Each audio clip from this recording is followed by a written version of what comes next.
Vous êtes-vous déjà demandé pourquoi certaines personnes semblent avoir une force surnaturelle pour faire face à des défis et gagner? Et si je vous disais que ce n'est pas par hasard, mais pourquoi ont-ils été choisis pour quelque chose de plus grand? Dans cette vidéo, nous révélerons des vérités qui peuvent transformer votre vie, vous aidant à comprendre le but divin derrière votre voyage. Mais avant de commencer, abonnez-vous à la chaîne et laissez votre similaire. Vous ne perdez donc aucun contenu percutant comme celui-ci et aidez ce message à atteindre plus de personnes qui ont également besoin de l'entendre. Préparez-vous, car ce que vous êtes sur le point de découvrir peut tout changer. L'appel divin n'est pas une invitation commune.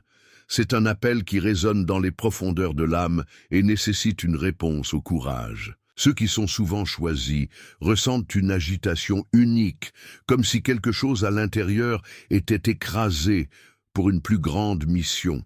Cet appel est accompagné de signes qui ne peuvent pas être ignorés, rêves qui remettent en question la logique, un désir incontrôlable de faire la différence et la conviction qu'il y a un plus grand but en les attendant. Mais répondre à cet appel signifie rompre avec la zone de confort et embrasser le Dieu inconnu, en toute confiance, pour guider chaque étape. Ce voyage n'est pas pour les faibles du cœur.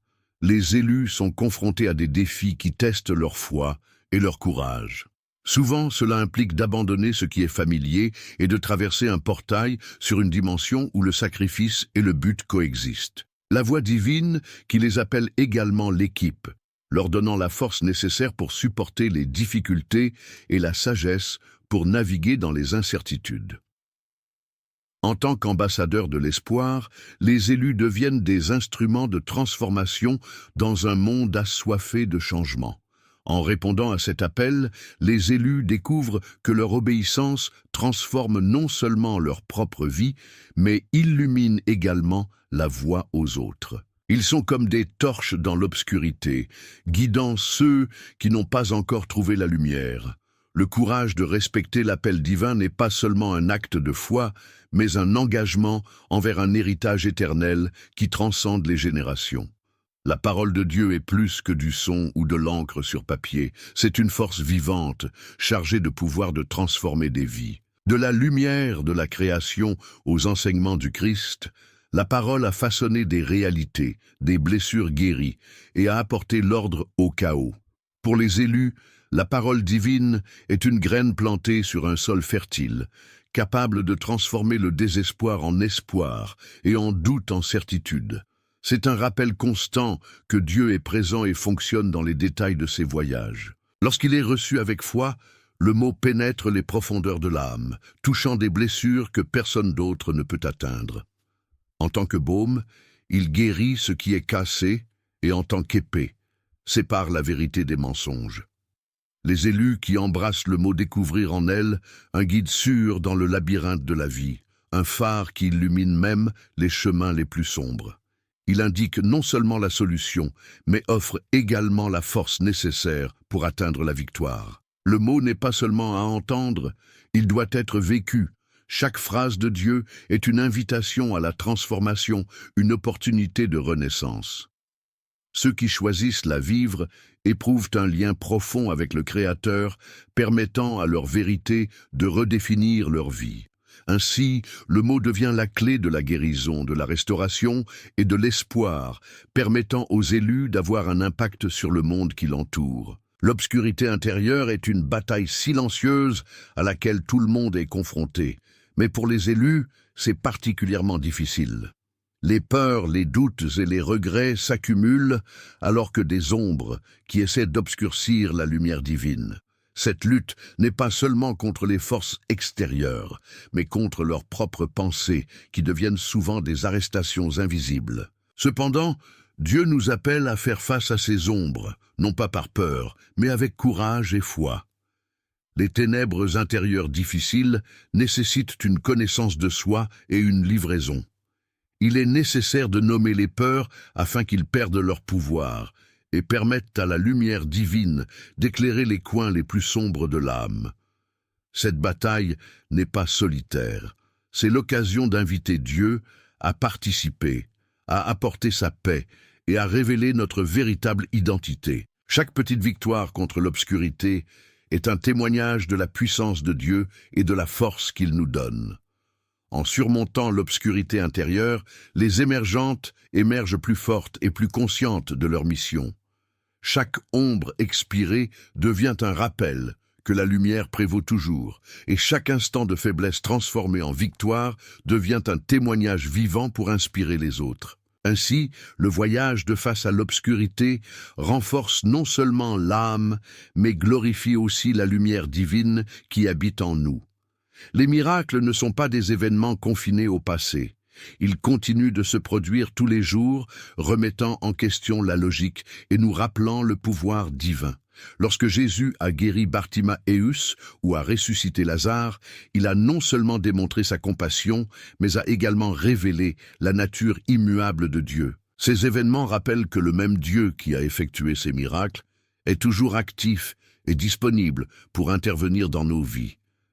Chaque miracle est la preuve de la fidélité de Dieu, une démonstration qu'il n'est pas limité par le temps ou l'espace.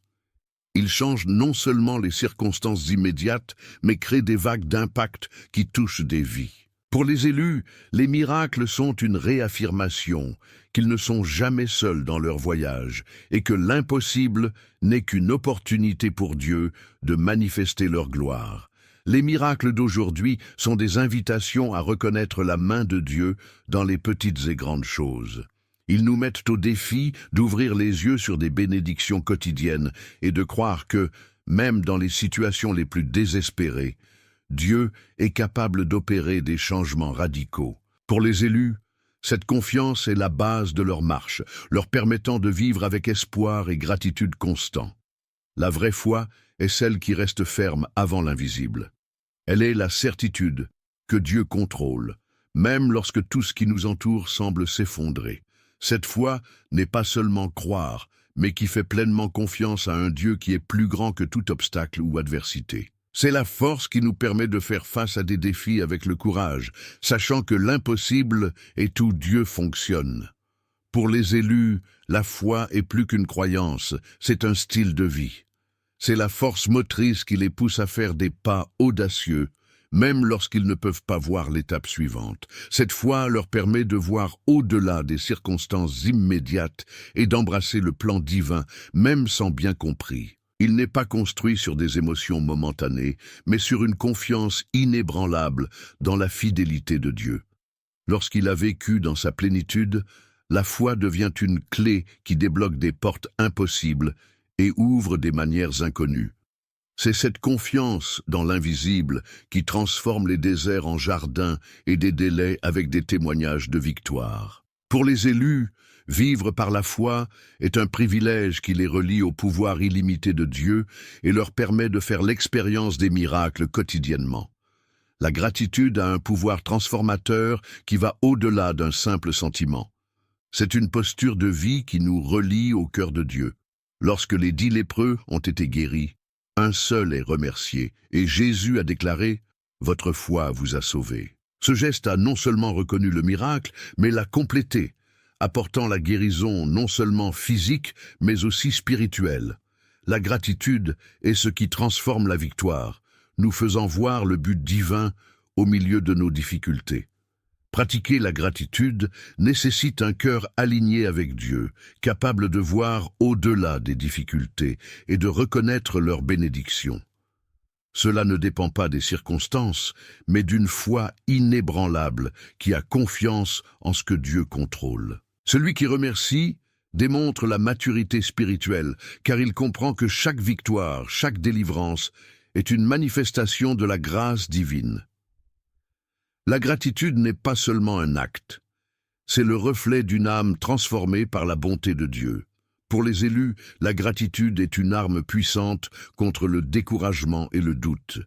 Il ouvre des portes à de nouveaux miracles et renforce la connexion avec Dieu. En reconnaissant le bien qu'ils ont déjà reçu, les élus se positionnent pour recevoir encore plus.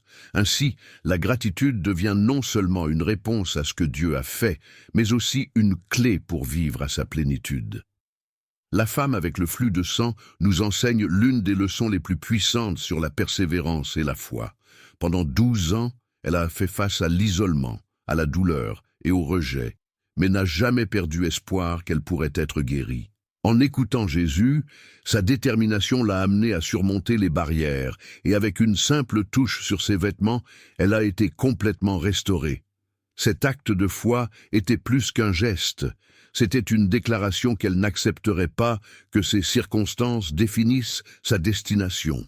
Pour les élus touchés, la promesse de Dieu est une mission qui nécessite du courage et de la résilience. Les adversités sont inévitables, mais la foi nous permet de voir au-delà d'eux, gardant nos yeux fixés sur ce que Dieu a promis. Chaque étape de la persévérance nous rapproche de la réalisation du plan divin, nous rappelant qu'aucun combat n'est vain. Cette histoire est une invitation à ne jamais abandonner, quelle que soit la durée ou la difficulté du voyage. Dieu est fidèle pour tenir ses promesses, et chaque instant d'attente est l'occasion de renforcer notre foi. Lorsque nous touchons enfin la promesse, nous vivons non seulement la guérison et la restauration, mais aussi la confirmation que Dieu a toujours été à nos côtés, guidant chaque étape. Vous saurez la vérité, et la vérité vous libérera. Ces paroles du Christ sont plus qu'un enseignement, ils sont une promesse puissante qui redéfinit la vie. La vérité expose les mensonges, démasque les craintes, et brise les chaînes qui emprisonnent l'âme. Pour les élus, embrasser la vérité est le début d'un voyage de transformation où chaque révélation les rapproche de leur véritable identité en Dieu. La vérité ne libère pas seulement, il illumine. Cela nous aide à voir qui nous sommes vraiment aux yeux du Créateur, en supprimant les étiquettes que le monde essaie d'imposer. Cependant, cette libération nécessite du courage, car la vérité nous confronte souvent à nos défauts et nos limites. Mais c'est dans cette confrontation que nous trouvons la rédemption et le renouvellement. Les élus qui vivent par la vérité deviennent des exemples vivants de la liberté. Non seulement ils surmontent leurs propres difficultés, mais inspirent également les autres à rechercher cette même libération. À chaque étape de ce voyage, la vérité devient plus claire et les barrières qui semblaient autrefois insurmontables disparaissent, révélant la voie à une vie complète et alignée sur le but divin. Le sacrifice du Christ est le fondement de toute guérison et rédemption. Par ses pas, nous avons été guéris. Chaque blessure qu'il a subie n'était pas vaine. Chaque coup portait le poids de nos péchés, nos douleurs et nos maladies. Ce sacrifice a non seulement apporté le pardon, mais a également ouvert la voie à une vie de plénitude et de restauration. Pour les élus, reconnaître la puissance du sacrifice du Christ est essentiel. Il nous appelle à laisser nos défauts et nos craintes, embrassant une nouvelle identité en tant qu'enfants de Dieu. Ces blessures nous rappellent que nous n'avons pas besoin de porter le fardeau de la vie seul. Il a déjà tout pris sur lui-même. Vivre à la lumière du sacrifice du Christ, c'est comprendre que la croix n'était pas la fin, mais le début d'une nouvelle vie. Chaque défi auquel nous sommes confrontés est l'occasion de nous rappeler le prix qui a été payé pour nous et la force que nous avons en Dieu.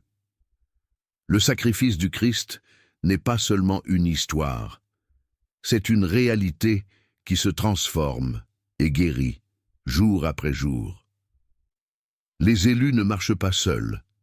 Bien que le voyage spirituel soit personnel, il est enrichi par la communion avec d'autres qui partagent la même foi. Dans l'unité, les élus trouvent la force, les encouragements et une vision élargie du but divin. Ensemble, ils forment une communauté inébranlable où chaque membre joue un rôle vital dans la grande mission que Dieu leur a confiée. L'unité est une force puissante qui reflète le corps du Christ. Lorsque les élus se réunissent, leurs prières deviennent plus ferveuses, leurs actions plus percutantes et leur foi plus inébranlable. Ils partagent des marchandises, célèbrent les victoires et construisent un héritage qui transcende les générations ensemble. Cette communion renforce non seulement la foi individuelle, mais aussi le témoignage du monde, montrant le pouvoir de l'amour et de la solidarité divine. Vivre dans la communauté des choisis, c'est ressentir la plénitude de la promesse de Dieu. Il s'agit de trouver un soutien dans les moments difficiles et de célébrer l'accomplissement des promesses dans l'unité. Dans la flamme de la communion, les choisis non seulement résistent à l'adversité, mais aussi à avancer, conduisant à la lumière de Dieu à un monde qui a désespérément besoin d'espoir.